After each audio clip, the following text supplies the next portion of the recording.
Hello, everyone, and welcome back to the Cop Council. How are we all? Hopefully, all of you are on a fantastic Tuesday, wherever you are around the world. I do always forget what day we are on, but we are on Tuesday. Of course, the international break is over and done with. Thank God. It is the last one, I think, until March. If anybody wants to correct me on that, then please do. But yes, I believe it's the last till March.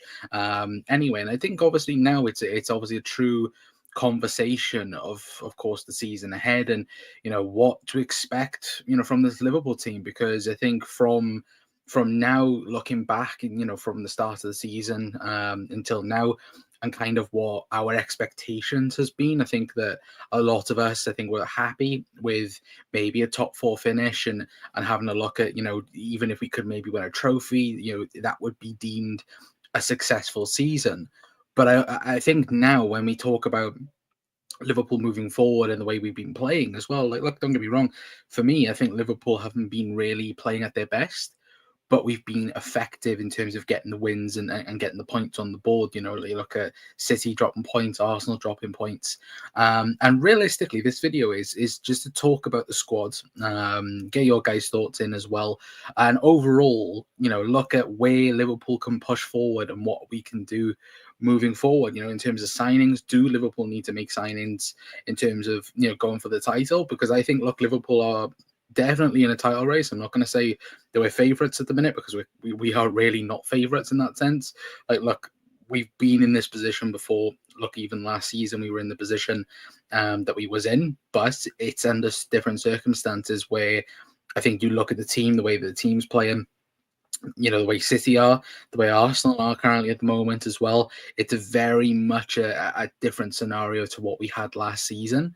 And I think it's a very intriguing thing to just have a look at what everyone's going to be looking at in terms of January being an important window, because I think pretty much Liverpool, City and Arsenal might go for the same type of positions. You look at what City are missing, currently with Rodri being out injured. Obviously, we'll discuss it in a brief moment who, the one player I think is going to be a real determined factor in the January transfer window. And also as well, other bits and pieces as well within the squad that Liverpool might need to look at as well. So let me know your guys' thoughts in the comments as well. If you're new around here, of course, hit the like button, hit the subscribe button, and all that good stuff as well. Anyway, and of course, if anybody hasn't seen the news, Pep Guardiola has just signed a new deal as well. If anybody's just seen on Twitter, yeah, he signed a new deal for 1 year, I think, +1 as well, which again is a shame in that regard. Anyway, but big up to Jack as well. Big, obviously, Cover Tanfield Road TV as well, but saying yes, lad, as well. Big up John as well, saying hi. I think another defender and a DM would be nice to help in the second half of the season. I think there's definitely a few positions. I think obviously there's a lot of, I think, questions around maybe people going into next season. Because I think for me, Liverpool are currently in the position, certainly with Michael Edwards and obviously Richard Hughes being the main focal part to, of course, Liverpool bringing in players and recruiting individuals as well. For me, I think Liverpool, once we've had these types of people in, with Michael Edwards, obviously Julian Ward as well being in the door as well. For me, they've very much been very strategic in what they, of course, bring in terms of, again, obviously look at previous summers or previous winters, I should say, when we've brought in Luis Diaz, we've brought in Cody Gakpo. They were moves brought forward, and I think if Liverpool can do that, if Liverpool have an idea of who they want 12 months in advance, and we can bring that forward to add upon this season, that for me, it would be a massive bonus, because I think right now Liverpool are in a great opportunity to go and win the Premier League title. And it might be early to say that, of course.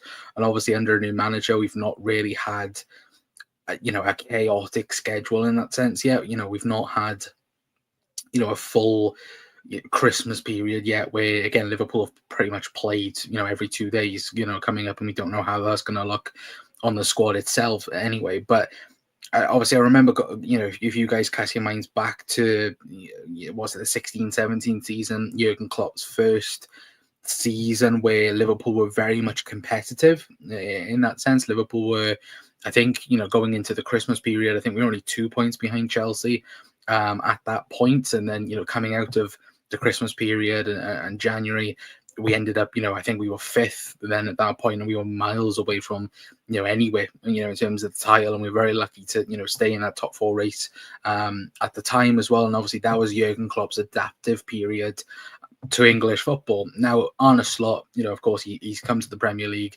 and he's been brilliant. Look, and according to Feyenoord fans, we've not seen the best of him yet in at Liverpool. So that's what I'm very much intrigued for, and I think it's different this time round considering the squad that we have. And just the manager himself, again, he knows himself that it's not going to be an easy road. It's not like a Brendan Rodgers, for example, that you don't know what he's going to do. Arne Slot has some sort of plan in place for the players, but with somebody like a Brendan Rodgers, I think very much listening to players speaking about him in the past, and even maybe the first year of Jurgen as well. Again, you go a million miles an hour. Again, Liverpool won't be like that, I would say anyway, in terms of, again, what to expect going forward through the Christmas period as well anyway. But Jack's saying, if we are in a position to win the league, then we need to strengthen our chances. Yeah, 100%. And I think that's the main one for me. When you're on top, we didn't learn that. I think when we did win the league, I don't think we very much learned from that. That season. I know, of course, obviously there was COVID, and I think we brought in Thiago, we brought in Diogo Jota, which in hindsight, obviously, Jota was a very good signing. Obviously, Thiago with the injuries didn't really help in that sense, but it's also that sense of as well where you do look at it and you go, okay, there were signings from Jurgen Klopp that they were planned. We planned to sign Thiago, we planned to sign Diogo Jota, but Liverpool, when we needed centre-backs, for example, we didn't push the boat out in terms of getting an Ibu Konate early or anything like that. And of course, it's under different circumstances, but Liverpool, I think, had the opportunity to make signings, and we didn't do that at the time. Which then cost us then a league title and so on as well. Because when you go back and you look at it back, especially in that COVID season of 2021, Liverpool after Christmas were, again, I think we were 6 points clear on Christmas Day, which, again, we should have been miles gone in that season. But unfortunately, injuries, of course, were a massive impact on that season. And the fact, again, no crowd as well, it was a huge impact on games as well. But would love to impetize at least one new signing in January to bring in freshness to what genuine title challenge, especially as City look likely to sign a midfielder. Well, that's for me, and we'll move on to it now in a moment as well. But obviously, big up Al as well, and big up Damo as well. Big up lads, hopefully doing well. Would love, I wrote down, apologies. Need to buy when you're strong and not wait. Been lucky so far with injuries, and we have been, looking at, and obviously it does bring up the question, I think, on everyone's lips and everyone's minds, and in terms of, again, what Liverpool need to do. Because for me, pretty much, and I think the big question is, who do Liverpool sign in January, or do we go on to sign anybody in January? And my genuine question, my genuine answer is yes. Like all of you guys, I think Liverpool need to go and do that. And it's then, who do you go out and buy? And for me, it's night and day a midfielder. Again, I think one thing, certainly, again, you look at Liverpool's midfield, and I think Liverpool's midfield has been very much underrated in terms of just outside perspective. And I think certainly in Liverpool's perspective, I think everybody has, obviously realised, what what the lads have done in terms of Ryan Gravenberch. He's had a sensational season so far. Alexis McAllister, I think, was very much underrated as well. And then you look more recently, Curtis Jones as well has been, brilliant the last few games. Obviously, Dom Szoboszlai needs to do a little bit better, but when he's on it again, he adds quality to the team. Obviously, bringing Harvey Elliott back in, that's, a more positive aspect of things as well. But for me, Liverpool need to sign a number 6 again, and it's not, we going on to sign a number 6 again. But for me, there's one glaring miss in this Liverpool team, and certainly for Arne Slot as well, where he clearly identified a certain player, in terms of Martin Zubimendi. Again, look, and I know plenty of people have their thoughts and they'll have their different opinions on Martin Zubimendi and whether or not Liverpool should go back in for him. Obviously, for him, rejecting us back in the summer and then obviously staying with Real Sociedad. But I think Martin Zubimendi will be crucial to whoever signs him, whether that be City, whether that be Liverpool. I think Liverpool should go back in for him. I think Liverpool are going back in for him. If there is a possibility that he does leave in January, I think Liverpool will be there to get him. I think what Sociedad tried to do in the summer was, in terms of, again, offer him a new contract to do this and that. Of course, he hasn't signed that new deal. Reportedly, according to the Sociedad board as well, that contract was never on the table. So whether or not now maybe Zubimendi might change his mind, considering again the poor start of the season they did have. I think they're 6th or 7th in La Liga, but obviously considering the fact that pretty much Zubimendi was, promised everything, and they haven't really delivered in that sense. Again, you would think that maybe he might reconsider his future and obviously going into the Champions League and so on as well anyway. But I think it is, I think Martin Zubimendi is crucial to who Liverpool sign. For me, I think Liverpool are clearly missing a player of his capabilities. When we talk about, again, Arne Slot, I spoke about this plenty of times, and I think I was watching Villa highlights earlier on and listening to his post match afterwards, and even he said himself, "Look, we didn't delay our opportunities, and again, we didn't slow down the play like I wanted to." Again, Liverpool created opportunities, of course, against Villa, but we very much played on the counter attack. We didn't control the game at all. Liverpool didn't really cement themselves in that game. And even when you do look at the possession stats and so on, again, Liverpool statistically were very, very good. But I think if you watch the game, Liverpool very much on the counter attack for the majority of that game. In terms of, again, Villa would we wouldn't be able to keep hold of the ball. Villa then would attack us, get a corner. Liverpool would try and counter attack, and obviously we got success from that, because Villa put too many forwards going, too many players going forwards. And I think that, again, allowed Liverpool to counter-attack and, of course, get the 2 goals that we did against them. But I think when you do look, especially towards the possession statistics towards Liverpool, I think when you look at the last few home games, especially, you look at Brighton at home, you look at Chelsea at home, you'll even look at Leverkusen at home as well. Even though, for example, like Bayer Leverkusen didn't do nothing with the football, they did still have a lot of it. And again, certainly under Jurgen Klopp, and then obviously the tenure, or the past tenure, I should say, of the football club, we didn't see that so much. We didn't see Liverpool sit behind the ball at home. We very much saw Liverpool on the front foot, going at it a million miles an hour. Liverpool would have 60, 70, sometimes even 80% possession of the football, and we've not seen that yet under Arne Slot. And I think, even though I think Ryan Gravenberch has been amazing for Liverpool, which I still think he has been, I still think Liverpool are lacking a 6 to be the starter, like we've seen over the years in terms of like a Sergio Busquets, for example, starting up the chaos or starting up the play for Barcelona. That is what we want in that sense. We want a Martin Zubimendi, and you even see with City's City start of things is through Rodri, and even now with Rodri not there, they play through Kovacic. That's how they operate. That's how Liverpool now operate. It's no longer, Liverpool will go, direct, and we will go long at times, but Liverpool, and I think under Arne Slot, we want to be those people that, again, the 6 has the ball, he starts the tempo going forwards and backwards. And I think that's what we need. I think we need somebody like that. Whether or not, again, we go in for him, again, that's a very much unsure thing at this stage, because, again, barring release clause, it's going to be a nightmare to get Zubimendi out of Sociedad, and it will be. And I think any club could see that.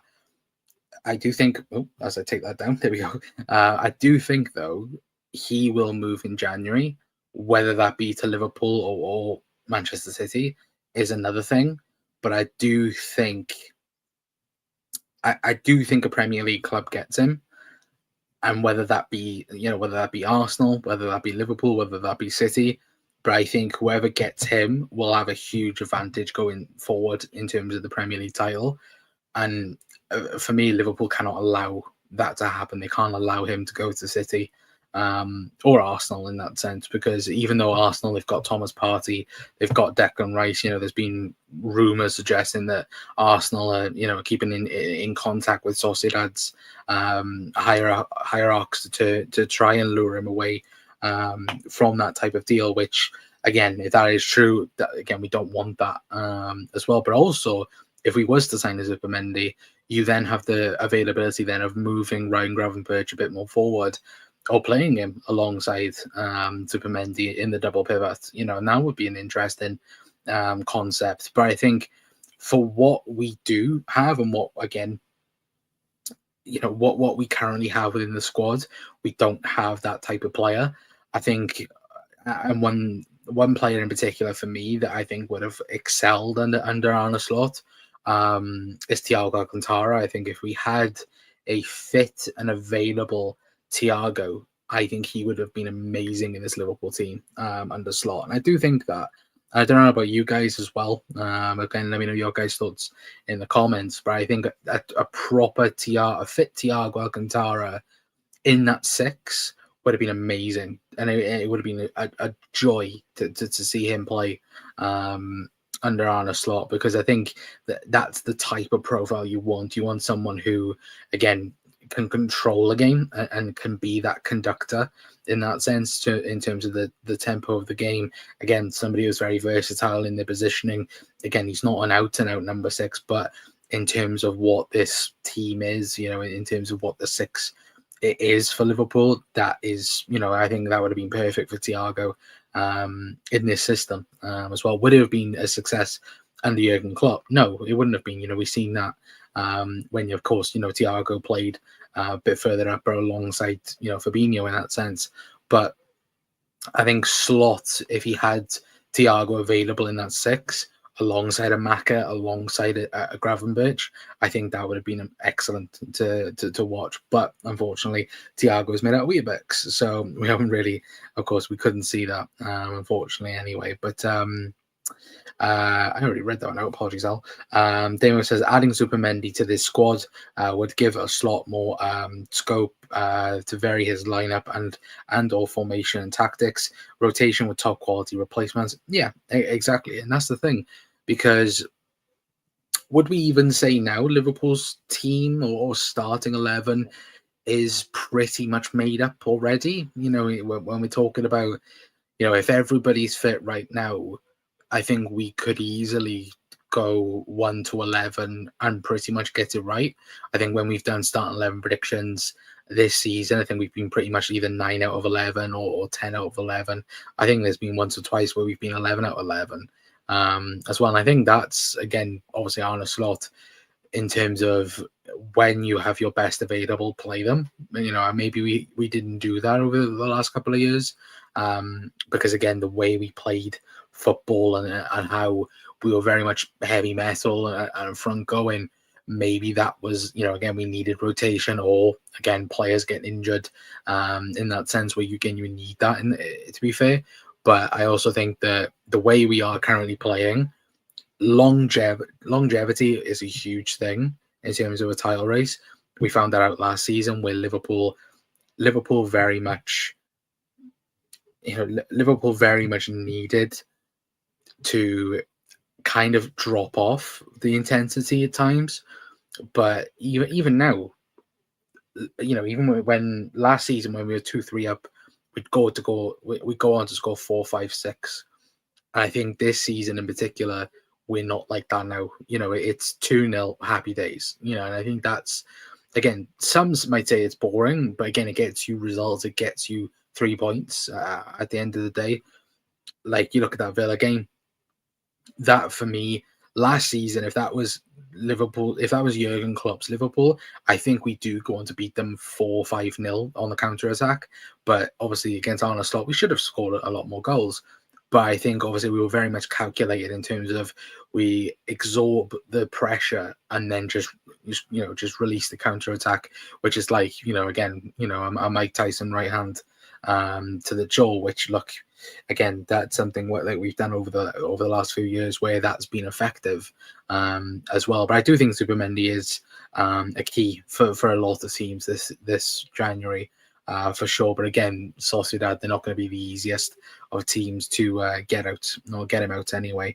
To be fair, but but I've seen his name going around. For me, I really like him. Belbar, is it? Again, I butcher names all the time.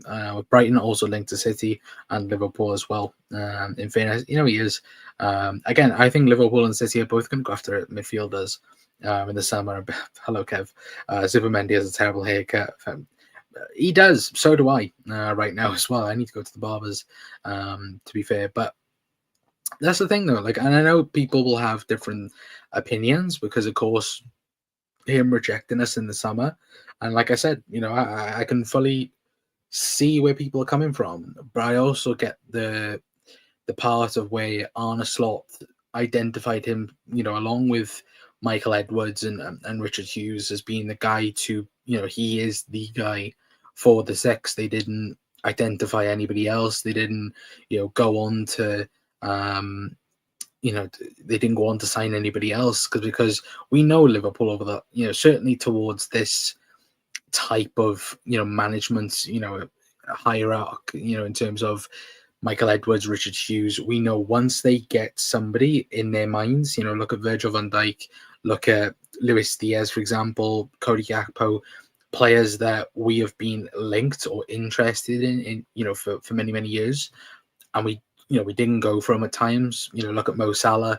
We wanted him back in the Basel days where, again, he was lighting up the Swiss league. Chelsea wanted him, Liverpool wanted him. We missed out then. Went to Roma, or went to Fiorentina, went to Roma, and Liverpool then fell in love with him again, and bought him. And I think that's something again with Zubimendi.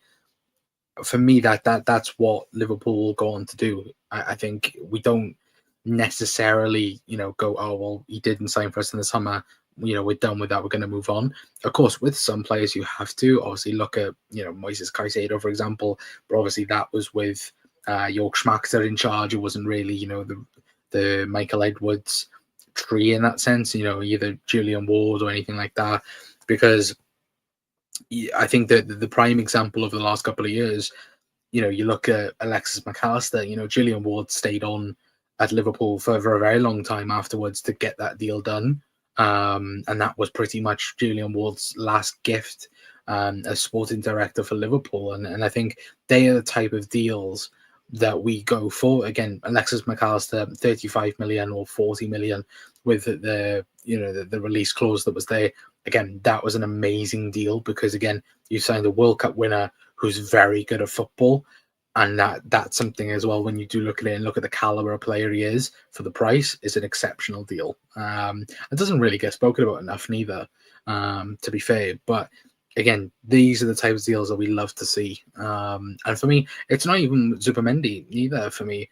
When you do look at the squad, and obviously we've got Kerkez as well in the thumbnail, I think he's another one, where when we speak about Liverpool maybe pushing ideas forward, from the summer and bringing them into January, that's something where, again, we may do, we might go, okay, we're going to let go of Costas, or we're going to let go of Robbo in that sense and bring in a Kerkez in for example.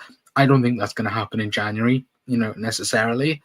I think that will happen in the summer. I think Costas will leave Liverpool next season, even though I think he's been really, really good so far this season.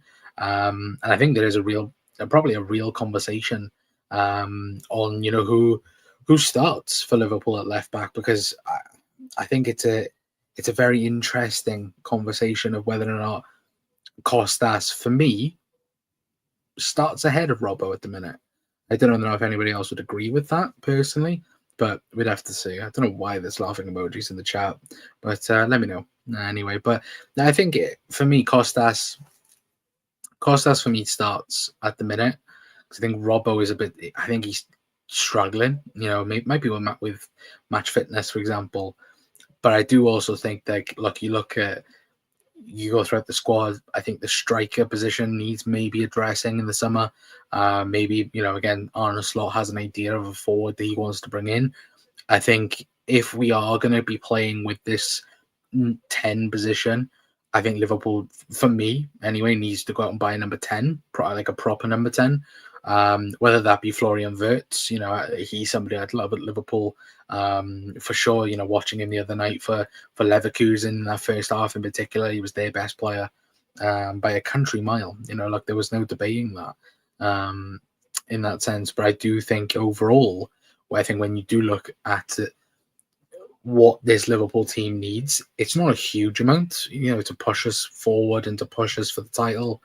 I just think it's again finding the best in quality and only settling for that. Not going for plan B or plan C. Liverpool need to find the best in quality for each position because so far at the minute, again, goalkeeper department, again, that doesn't need touching. Right back doesn't need it at the moment. Centre half, I think at the minute doesn't need it either, even though I think a lot of us were shouting for, maybe a left-footed centre back. I know obviously people go on about Bastoni and different opinions on that as well. Again, I'd love Bastoni at Liverpool, but it would never happen because Italians, it's rare for them to leave the Serie A, especially when they're in their prime as well. But I genuinely think, again, we are lacking just one or two things. Again, I think DM is a must, I would say, for January. If you can get it done, then go out and do it.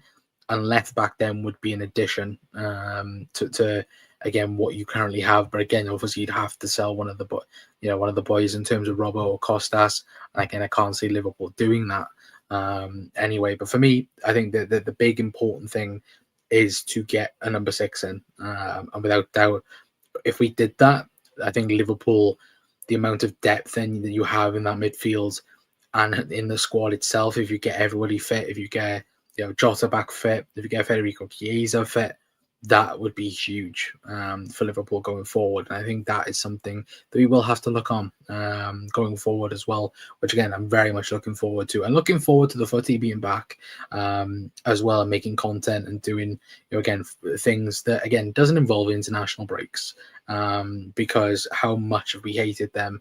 Because we always come back terribly after the international break. We always do. And then the next few games we have, we're really, really good. Then there's an international break, and then it's rinse and repeat, and that's the unfortunate part about it. But now we can get into the nitty gritty side of things, and hopefully by the next international break, Liverpool will be 10 points clear at the top of the Premier League. That would be the hopeful dream. Anyway, but of course, Southampton on the weekend will be a tough game. Obviously every Premier League game is tough, but hopefully, get the games done and sorted. And then of course we've got the tough games coming up, like Manchester City in 2 weeks time technically as well. But we've also got Real Madrid in the middle of that as well, which that should be a lot of fun anyway. But I think I am going to leave it there for tonight, guys. Anyway, a big thank you to everyone for tuning in to tonight's show anyway. But yeah, we got a video as well coming up tomorrow. We're going to talk, of course, about Troy Deeney reckons Mo Salah's not world class, which again is laughable. If anybody has seen as well, Alisson's back as well. He was in first team training today. Harvey Elliott likewise as well. So maybe we might see Ali back for the Bournemouth game, for the Southampton game, I should say as well. But look, injured players are coming back, and that's a really, really good positive thing as well. But is there an over reliance on Gravenberch and McAllister, whereby an injury to one or both could derail one push for the title? I'd say yes. I think we've awfully relied on them too this season.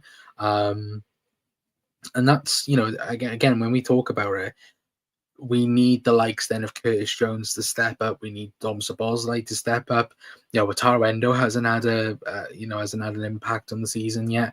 If that was to happen, he would have to come in and obviously make an impact in that sense as well. So yeah, of course, we've been very fortunate this season that certainly Ryan Gravenberch has not been injured. I know Maka has been dealing with an abdominal pain, obviously since a game earlier on in the season. And of course, having Curtis Jones in the team and obviously Szoboszlai, that's been a positive thing. The fact that we can take McAllister in and out of the team. But I think if we got an injury to Gravenberch now, that would be huge. In terms of what we build around. Again, Wataru Endo is good in certain things within the squad. Again, if we need somebody to come on and disrupt the play and obviously go on to be that guy you bring on in the last 5-10 minutes, that he's your man for that. But it's something where, for me, Liverpool need a ball playing six. We need it. There's no doubt about that. And I would be surprised if Liverpool didn't look at that within the next 6 to 12 months for sure. But I think overall, Liverpool definitely need to go and buy a defensive midfielder in January. Yeah, and I think when I say it's a must, it is a true must for this Liverpool squad. Slot, such a joy. It looks like he makes players better. That's very, very true. And big up Tom as well. Obviously, go and check out Tom. Tom, if you want to drop a link as well in the chat. Obviously, Tom's back. So if you guys like Call of Duty and gaming and all of that, then please go over to twitch.tv/Mayday01. Obviously, Tom, you can leave a link in the chat if you want as well. So go over and check Tom out as well. But look, like I said, tomorrow we're going to be talking about Mo Salah. We'll talk about, of course, that Troy Deeney comment and obviously him trying to declare that Mo Salah isn't world class according to him, and supposedly you'd want Vinny Jr. or he wants Vinny Jr. Or wants his kids to idolize Vinny Jr. over Mohamed Salah, which I don't agree with as well. But of course, obviously that's Troy Deeney's opinion. Anyway, which we'll talk about tomorrow. Anyway, it's already on the channel, so if you guys want to go over and hit the like button on that video as well. But yeah, if you're just tuning into this one as well, of course, please do hit a like, hit subscribe as well. Of course, we'll be doing more content now as of course the season is back on track from the international break anyway. But until next time, guys, that is definitely going to be it from me. And hopefully you guys have a fantastic rest of your Tuesday, wherever you are around the world. And I will see you again tomorrow at 9 p.m. for another show. But until then, that's going to be it from me. I've been Connor from the COP Council. I'll see you guys tomorrow. Ta-ra.